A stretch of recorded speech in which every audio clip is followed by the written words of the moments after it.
Welcome back to Startups for the Rest of Us. I'm Rob Walling. This is Hot Take Tuesday. In this episode, we talk about the rise of Bluesky, and Einar and Tracy wind up making a 4-figure cash bet about where they think Bluesky is going to be 3 years from now. Talk a little bit about TinySeed and how we are raising our next fund, how Y Combinator backs competitors, and more Hot Take Tuesday topics. Before we dive into that, the SaaS Launchpad course. This is the most comprehensive and best course I've ever released on early stages, the very early stages of just getting started, idea validation, launching, building a launch list, getting to your first revenue. That course is live, and we now have a free sample module called the DNA of a Great SaaS Idea. It's a 28-minute video. This is 28 minutes of about, I think we have 9.5, maybe 10 hours total of instructional material, as well as dozens of worksheets, checklists, forum where people are discussing the ideas and throwing them back and forth. It's at saaslaunchpad.co if you want to check it out. This is the first and only trial that we've offered for this course to give you an idea of the level and the quality of the content, because the quality of the content is far, far superior than stuff I'm putting out on YouTube. It is far more in depth, and it is book level depth in a video course with full transcripts, summaries, and all that. So saaslaunchpad.co, click the Start Free button to download the free sample, the DNA of a Great SaaS Idea. And with that, let's dive into Hot Take Tuesday.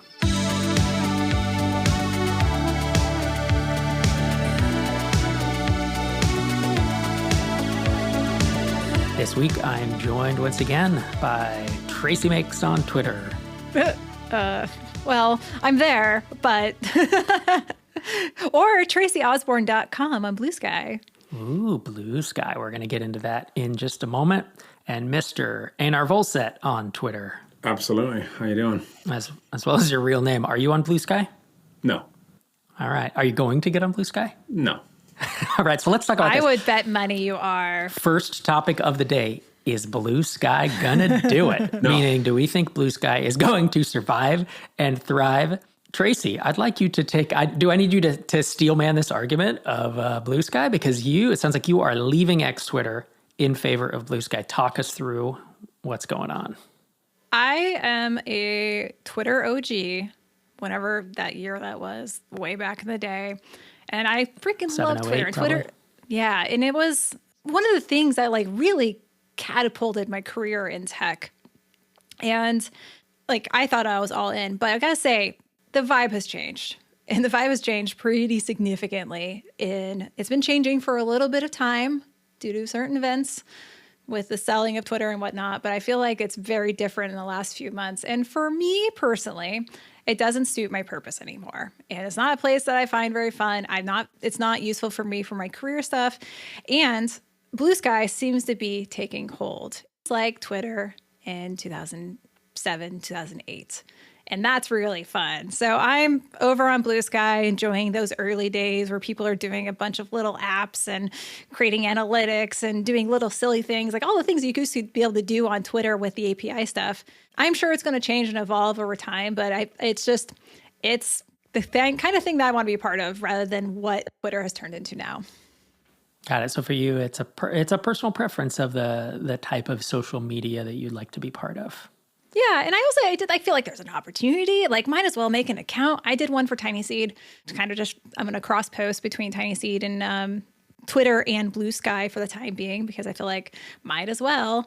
And if it does take off, then it's already there. And it's pretty nice to have that in there because Bluesky you can verify using your domains, so it's really easy for people to find TinySeed because it's just tinyseed.com. So I feel like there's some business reasons to do it, jumping on a network when it's early But largely for me, it is personal preference in terms of the way I want to experience a social media network. Einar Volset, what's the counterpoint? These are all good points, I think. I just can't be bothered to join another thing. I'm like, what do I care? I mean, honestly, I've been on Twitter since 2007. I think I'm on there all the time. I don't, you see, it's changed radically. It hasn't changed all that much for me. It's always kind of been a show for years now. That's what I'm used to. It is what it is. I mean, you're in good hands with your posting, so it is. That's true. and I think certainly it used to be a certain certain kind of place, I think, before, and it was pretty left-wing, it was pretty progressive, it was pretty of a type, and I think it's become more balanced, let's say, now than before, and so you're more, I think you're more likely to see things that you don't agree with than you used to. I feel like it used to be very like, if you were like a San Francisco type liberal, you get a lot of reinforcement of the things that you believe on the old Twitter, versus now you definitely get some of the other stuff. And I don't know, like some of the stuff there's no doubt that I see full on, I see both communists and extreme right-wing white nationalists on Twitter more than I used to. But, good, bad, I don't know. Yeah, it's always been a show for me. I just don't think it's changed all that much, I think. And how about Bluesky? Do you think Bluesky will gain traction and be around in 3 years and be bigger than it is today? No. I think it's just a hissy fit to a degree. Like, and I feel like, it's been that, like, there's been Threads was kind of the same. What was the other one before that? Wasn't there another one? Not this. Mastodon. There you go. Whoa. That was the new thing. That was supposed to be a thing. And I'm like, yeah, okay, great. If it becomes a thing, then it'll be a thing. And like, I'm not saying I'm not going to wander over there, but right now I'm like, look, I only need so much screen addiction. Twitter gives me plenty of that.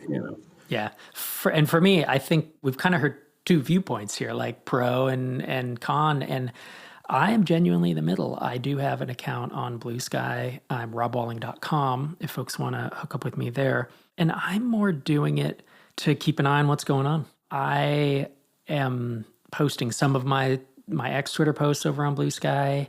I find that the community is much smaller. I know everyone that I've followed, in essence, which is interesting for now. But the volume over there is it's just very light. And so if I open Bluesky a couple times a day tops, I'm kind of like, oh, I'm all caught up, because I'm just looking at the people you follow tab, and I only follow hundreds of people, right? So it's not just this constant free-flowing flow of stuff that I don't necessarily care about. Twitter for me, I don't care about the political stuff. It just doesn't bother me either way, left or right.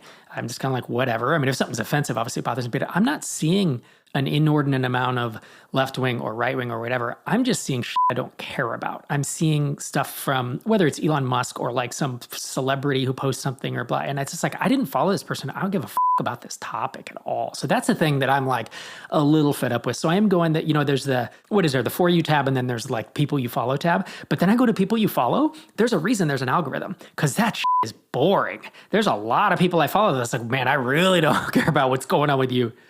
I will say that like one thing I have started doing with the following that I had to do when you got sort of forced onto the For You tab is like when you see things that you're like, it's stupid, like tell it. It does work pretty well. Like I feel like if you're just like, I don't like seeing what I see on Twitter, I'm like, well, or X, sorry. Then I think like, well, you're just not telling it what you don't like, because it pretty quickly shapes into like, if you spend like a half a day looking through and being like, not interested, it does update pretty quickly, I would think. So I have one more point before we kind of evolve the conversation, but I just wanted to bring it back for folks who might be thinking about like, should I move over? And I just wanted the vibes of Blues for folks who are like indie hackers, makers, trying to share what you're doing in public. So if that's something that you look forward to, being part of a community of folks sharing what you're working on, how you're building your next indie project and whatnot, then I would say like check out Bluesky. I think that in particular, that area has been really taking off. And Tracy, your prediction, do you think Bluesky will be around in 3 years and bigger and have more traction than it is today?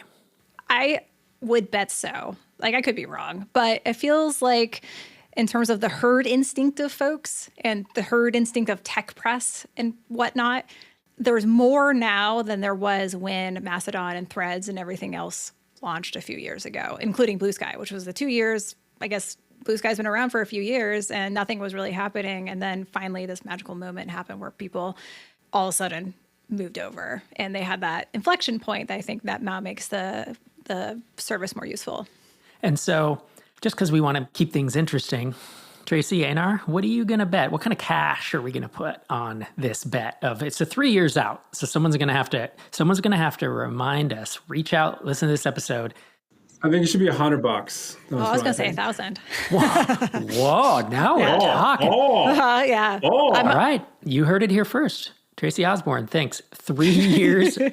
Wait, Einar has to agree to 1,000 too. Whoa. What's the definition of being around here? Because I can see like Tracy buying Bluesky.com and just spinning up like her own little thing 3 years from now just to get like a... Which Bluesky.com is not the network. Isn't it? That's someone else. So I'm sure they're Wait a minute.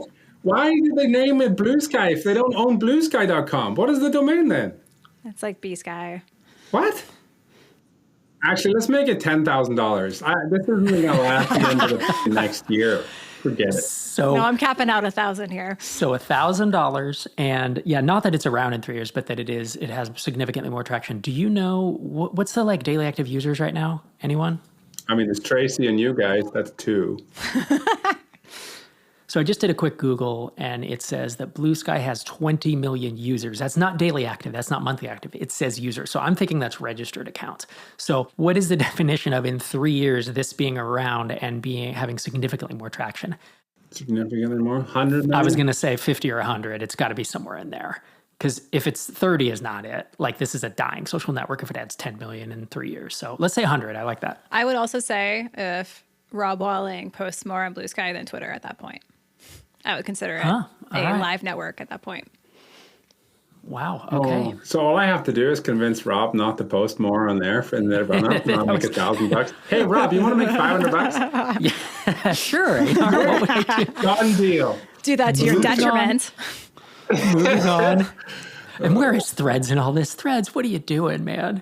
Oh, Threads is engagement bait. Like every time I open Instagram, it's like, hey, let's look at the things that make people pissed off. So they're all responding to this.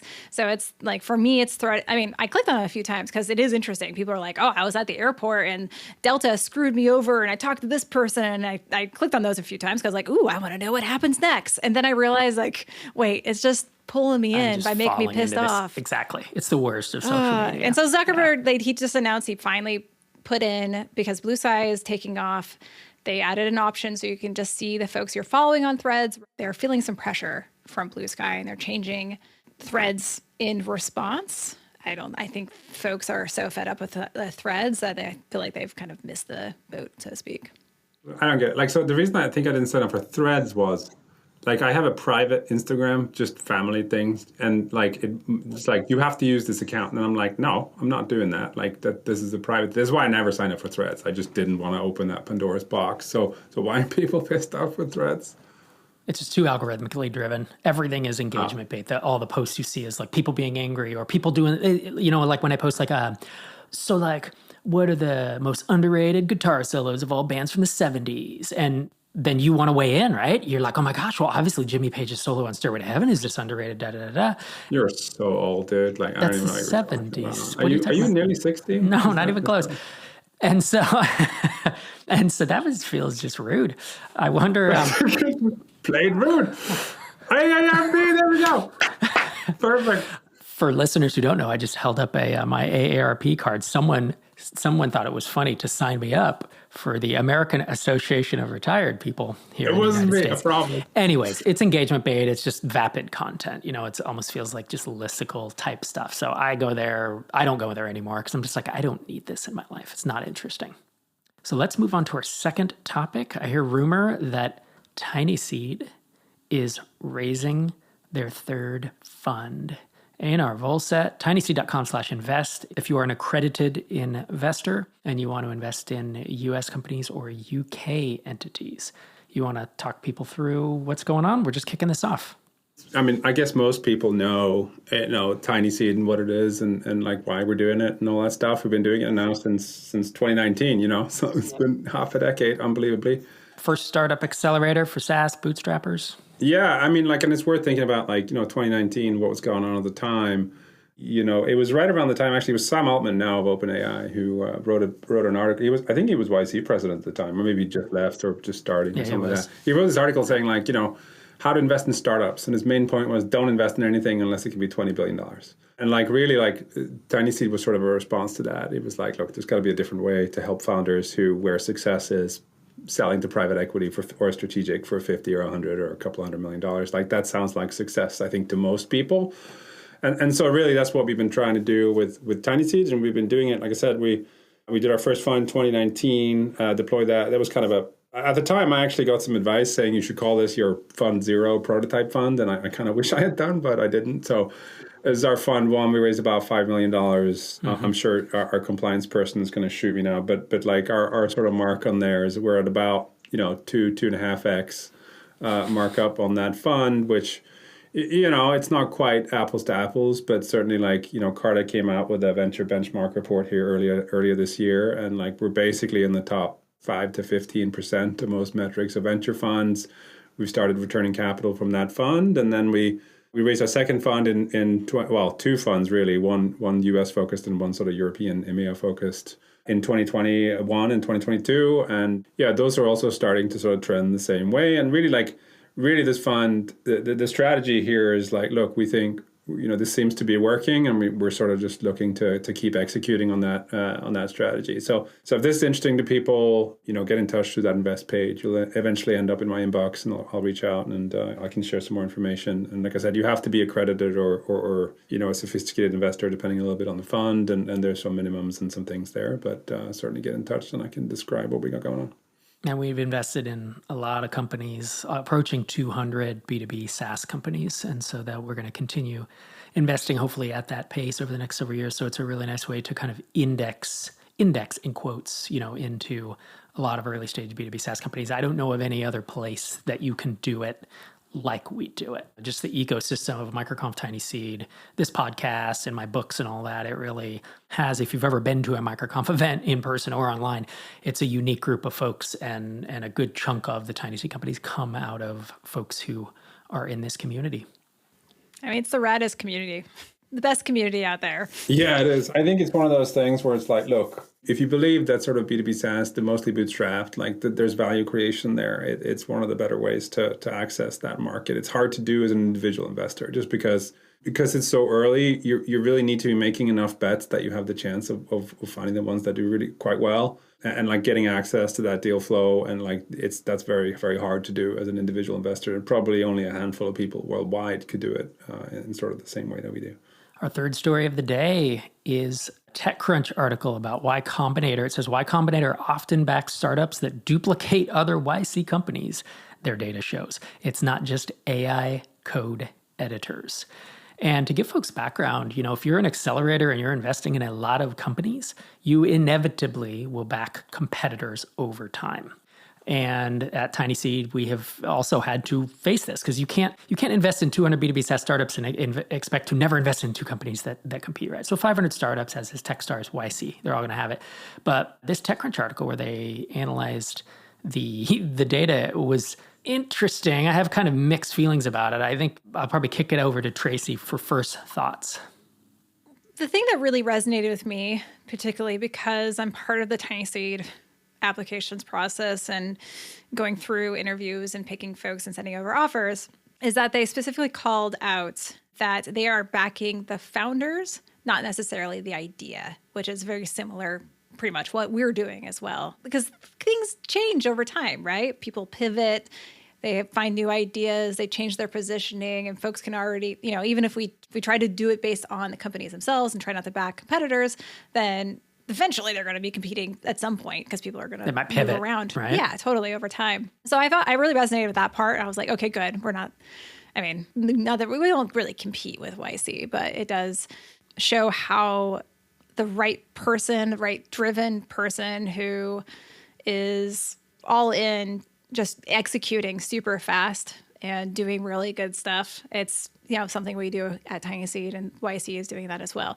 But also YC, what are they doing per batch? I guess they're doing 4 batches per year now and hundreds per season. I think it's 150 to 200. Yeah. With TinySeed, we have some competition, but then you step back at YC, and then of course, they specifically say in the article that even within batches and even within, I forget what they call it, but a cohort with their one partner, they've had competitors within that. And I'm like, that's a little bit too close for me, for my comfort with TinySeed. I want people to feel comfortable. This is something I had to deal with in 500 Startups because I was with another startup doing wedding stuff. And that's a whole podcast on its own, how awful that was. So I'm always cognizant of that at TinySeed. I'm surprised at YC doing that. But, they're kicking butt, so they must be doing something right. I think it's hard. Like, one of the points that we make at TinySeed founders too is like, look, even if we had a strict, which we don't, a strict policy, we would never back somebody who's competing to anybody, it's like not possible. But companies pivot all the time. It's almost like a religion, just to be like, it's not working, let's do something completely different. And like, it's what are you going to do? Like, to say people like, you can't pivot into what you want to pivot to because we already backed someone doing that. Like, that's not going to work. Particularly as a minority investor, but just in general, like, it's just like, you can't stop people doing that. Like I said, and the batch sizes are now, I think it's more than 150 now. I think it's probably a couple of hundred. It used to be for the longest, I think 2020 or 2021 was the high point. It was like 300 or 400 per batch. But they were doing 2 batches a year. Now if they're doing 4, it's got to be a little smaller. Yeah. Oh, that's right. Oh, then it might be 100 or 150. I don't know. So folks have an idea. Like we back across Americas and EMEA, we do 2 rounds per year every 6 months, and we get about 22 to 30 companies between both of those. So still a good pace, but it allows us to be a lot more hands-on and ideally not back direct competitors within the same batch. That's kind of something we have been able to avoid to date because that feels like it could be a little bit awkward. And I should mention that if there's anyone who's like TinySeed or YC, do both. We have a few folks that have gone into TinySeed and then gone to YC. There's advantages. I say, obviously, as someone who's running a TinySeed Accelerator program and being very biased towards it, but also my husband went through Y Combinator, where different programs, they're like YC is what they do, they kick butt at. And what we do, I think we kick butt at it too, but they don't necessarily conflict. So if there's anyone who is like, you know what, I'm looking for an accelerator program, a B2B SaaS, like, we are fans of YC, and we do encourage folks who are in TinySeed that feel like that's the place where they want to go to jump into that. But you're going to have a very different experience in terms of that. We have a lot fewer founders, a lot of fewer companies, whereas in YC, you're going to be one of 1,000, but they have other advantages that make up for it. And we focus on B2B SaaS. Like, we are some of the best in the world at this. And so if you are B2B SaaS, it's you're going to get more direct help. But man, if you want to raise buckets of money, there's no better place than YC. Easy to raise. Our next story is an article on Swapnil Chauhan's blog. Sorry about the pronunciation there. We will certainly link this up. Title is Procrastination and the Fear of Not Being, quote, good enough. And it's actually a short article. There's some headings like, am I just not good enough? Do I care too much about what others think? Pushing through to be able to ship stuff. The reason I bring this up is, imposter syndrome is often talked about in startup space, and we see mindset being such a critical element to founders' success that we actually retroactively went back. We have our TinySeed playbook, which is like 7 different modules. We added playbook 0 that is all about mindset. And this is a big part of it, is like getting over imposter syndrome. It's not fake it till you make it, because faking it, I have such issues with this online of people faking stuff that's not real. So, but it is internally maybe having more confidence than you think than you think you should.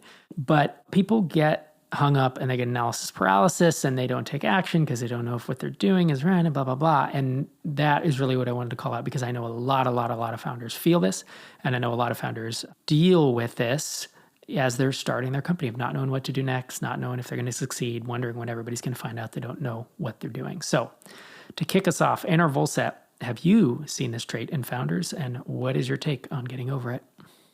Yeah, I think it's actually one of the biggest mistakes you can do as a founder. That's sort of what I think. And I think it not like fear of not being good enough, like that's hard. Just get over your fear of not being good enough. But I think like what it materializes into a lot of the time is like you say, analysis paralysis, needing more and more and more data, and like favoring analysis over just action. And it's one of the things that we tell our founders pretty early on, and like just try to hammer into them. And like it's, if I could filter it for this on at the interview stage, I would, just because I think it's so important. Just as like having a bias for action and like being okay with operating under uncertainty. We had the kickoff in Barcelona here a couple of weeks ago, and I told it this piece then. I was like, look, a lot of the time, this analysis paralysis or like not moving fast enough, not moving stuff, tends to be because founders, like, they really want to reduce uncertainty. Like they kind of like don't want to spend resources or time, worrying that it's the wrong thing. Like it's not, like it's uncertain whether they're going to get a payback. Particularly if you're sort of bootstrapped, you don't have a lot of resources, you don't want to waste it. But my point that I was making to these guys is like, look, you want to embrace uncertainty. That's what you need. If you didn't have uncertainty, you'd be dead in the water. Like as a startup, if you don't have uncertainty on something, there's nothing for you to exploit. Like if there was a market opportunity that had zero uncertainty about it, how to do it, or whether it was worth doing, then someone better resourced than you would have already done it. And so you want, as a startup person, even as a bootstrapper, you kind of want to operate in environments that have reasonably high uncertainty, and you don't want to wish it away. And I think like sort of your superpower as a startup founder tends to be tolerating operating in uncertainty and like making mistakes and like, still being able to move fast and do things under those kind of conditions. And I think like sometimes around founders who sort of like wish there was less uncertainty, but I actually think that would be a mistake. I don't think there is a pot of gold at the end of the rainbow if there is no uncertainty. I just don't think it's a thing. Like you have to embrace the fact that, look, if you want no uncertainty, you should go get a job. And even that's not completely uncertain, but like you shouldn't want to be a startup guy if you can't, or gal, if you can't handle that uncertainty and sort of embrace it. How about you, Tracy? What are your thoughts? I definitely drink the TinySeed /Einar Kool-Aid. There's another place where I see there's like a side to this I see in myself is I am an information gatherer, and I love reading things, everything I can about B2B SaaS and sales and churn and all that kind of stuff. And there's like a paralysis of then knowing what the right way of doing things and being aware of how much work it is to do it the right way. And then I kind of procrastinate because I'm aware of how much work it is. Whereas before, when I was just getting into startups, I kind of just flung myself into things. I got things done because I didn't actually have an awareness of how much work it actually would be. And I was like blissfully unaware about of what it could be like to be a startup founder. And so I was just like executing fast and doing the 80-20 and all that kind of stuff. And now it's a little bit intimidating when you know the full sales process and all that kind of stuff, rather than just being like getting on the phone with someone. Like it's easy to procrastinate when you have too much information. I think sometimes it's just a matter of like, I didn't realize that we couldn't do it, so I just did it. There was actually it's like General Patton during World War II, famously, like he, or maybe if you're just a nerd, he got an order not to bypass this German city because he was going to take 4 divisions and they didn't think it was worth it. And he radioed back and says, I took it with 2, should I give it back, kind of thing. So I think there's a certain amount of that, like the ignorance is bliss thing. But I also think like one thing to internalize also is that like most doors are two-way doors. There's very, very, very few things in the startup world that can't be undone if it turned out not to be the right thing. And it's just, to a degree, just kind of try it and see. It tends to be the best approach. Our last story of the day is about Australia proposing their quote-unquote world-leading ban on social media for children under 16. It's from Reuters. We will link it up in the show notes. Tracy Osborne is someone who has been on social media since you were 16. No, I'm just kidding, but... I mean, kind of. I was 11 years old. Was it Tumblr? No, this is before Tumblr. Yes. I would embed a chat into my website. I had a Terry Brooks fan website, and I had a chat on there. And Terry Brooks, the author, fans around the world would use my chat. And my dad would be like, what are you doing? Are you in a chat room? And I'd be like, no. And I'd go back to talking to all my friends on the internet. So technically, yes, there was some sort of social network that I was probably not supposed to do at that time. But as an adult, as someone who is in her 40s, I feel like the internet is kind of updated. I'm curious, Rob, you have kids. And I'm curious what you think about this, because I don't have kids myself. I just have my own experience of... Yeah, it's interesting. And then I'll pass it to Einar as well, because Einar has kids under 16. I don't think social media is good for anybody. I especially don't think it's good for kids who are just so much more addictable, which is not a word, but like it's just easier for them to just get hooked on stuff, as you can tell by you give a 10-year-old an iPad and they'll play it for 24 hours straight and like not eat and not sleep and all that. Not saying adults don't do that, but it's definitely the brains are still forming. So I don't think social media is good. I also don't think, kids having cell phones carrying around all the time is good. And yet I have a 14-year-old with a cell phone and I have an 18-year-old with a cell phone.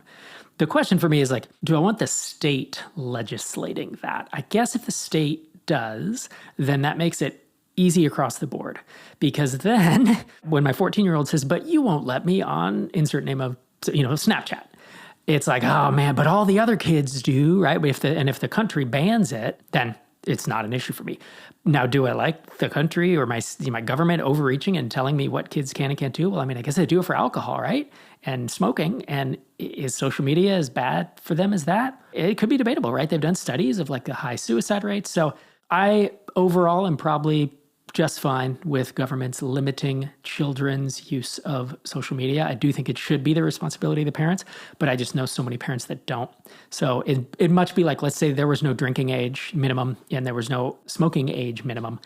That would be a problem because there would be parents that wouldn't care, wouldn't enforce, and we'd have 13-year-olds, not that we already don't, but we'd have 13-year-olds smoking a pack a day and drinking a bunch. And so I do think having the laws and some barriers is not a bad thing for the government to impose.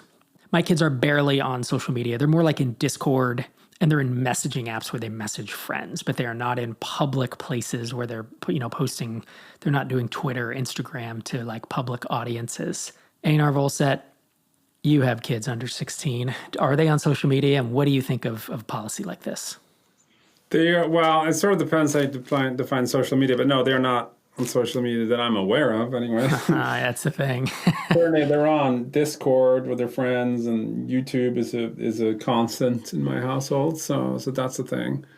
Yeah, I guess I'm more the libertarian side when it comes to this. Like, I don't trust the government to tell me what to do with my kids. Like, go f*** yourself kind of thing. This tends to be my standard MO when it comes to I'm like, really? You're going to regulate this? And this is me having been in academia. Anytime there's a newspaper piece about what experts found, I'm like, did they know? Okay, I don't believe you. So that tends to be the thing too. So I'm like, look, good for you, Australia. Like, you do what you need to do, but do I think would I be excited if Gavin Newsom decides that this applied to California? No, I wouldn't. I would almost be like, kids, let's sign up for social media. but that's probably more my personality more than anything else. I mean, I look also back at my 11-year-old self clicking through all the "Are you 13" messages on the internet, and I was like, "Yep," even though I was 11. So totally. It's not like it's hard to get around. No, and the thing. So I actually only peripherally paid attention to this thing, and the Australia thing is look. The more concerning thing, and this is, again, the more libertarian side of my personality, is how are they going to enforce this? And the answer is apparently that they're going to require all Australians to provide identification to access the internet. And at that point, I'm like, no. No. You don't get to do that. That's the problem, is these things infringe, right? They start getting real up in your face. Yeah. They have good intentions, but the outcomes are terrible. Yeah. Yeah, and so that's my view. I'm like, I don't think so. My personal view. Tracy Osborne, if folks want to keep up with you, you are Tracy Makes on Bluesky. I mean, it is in my title. It says Tracy Osborne, parentheses, Tracy Makes, literally for you, Rob. I put it in there. I'm going to say this is not going to die with me. You know that. TracyOsborne.com on Bluesky. Einar Volset, well, you are Einar Volset on X Twitter. If folks want to keep up with you, they should head to tinyseed.com/invest. That's right. He'll be your best friend if you come with a bucket of money. Bucket of money. I'm only accepting buckets of money these days. No small change. $100 bills only, yo. Thanks for joining me, you two. Woo. Thank you. Thanks to TracyOsborne.com and Einar Volset for joining me this week on the show. And thank you to listening to this episode. And whether you've been listening for 5 or 500 episodes, I appreciate you being around. If you keep listening, I'll keep recording. This is Rob Walling signing off from episode 744.